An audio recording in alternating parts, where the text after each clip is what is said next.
قادیانی دجال کافر اور مرتد کے خلاف اس تحریک کے ذریعے سے سیسا پلائی ہوئی دیوار بن کر میدان کے اندر اترتے ہیں۔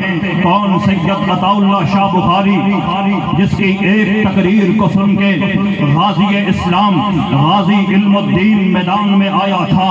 کون؟ سید عطا اللہ شاہ بخاری، جسے پوچھا گیا شاہ جی زندگی کیسے گزری ہے؟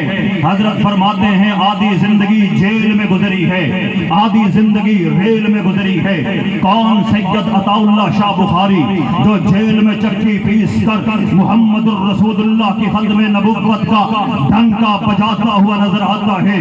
کون؟ عطا اللہ شاہ بخاری، جو ہاتھوں میں ہتھکڑیاں پہن کر، پاؤں میں بیڑیاں پہن کر ناموس رسالت پر پہرا دیتا ہوا نظر آتا ہے۔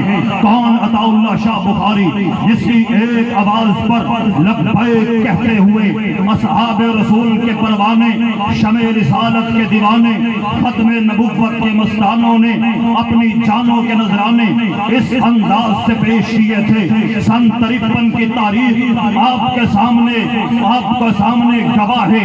53 کی تاریخ ختم نبوت پر عطا اللہ شاہ بخاری کی ایک آواز پر لبیک کہتے ہوئے 10,000 نوجوانوں نے اپنی جانوں کے نذرانے پیش کر کے دنیا کو دو ٹوک پیغام دے دیا تھا کہ محمد سے وفاتوں نے تو ہم تیرے ہیں، یہ جہاں چیز ہے کیا لوہو کرم تیرے ہیں۔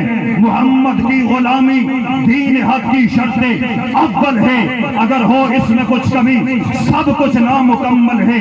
نماز اچھی، روزہ اچھا، حج اچھا، زکات اچھی، مگر باوجود اس کے میں مسلمان ہو نہیں سکتا نہ جب تک ڈٹ مروں خواجہ فتح کی حرمت پر، خدا شاہد ہے کامل میرا ایمان ہو نہیں سکتا۔ کھڑے ہو کر حضرت امیر شریعت کے نواسے کا استقبال کیجئے۔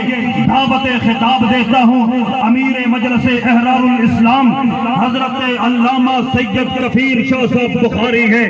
نعرہ تکبیر۔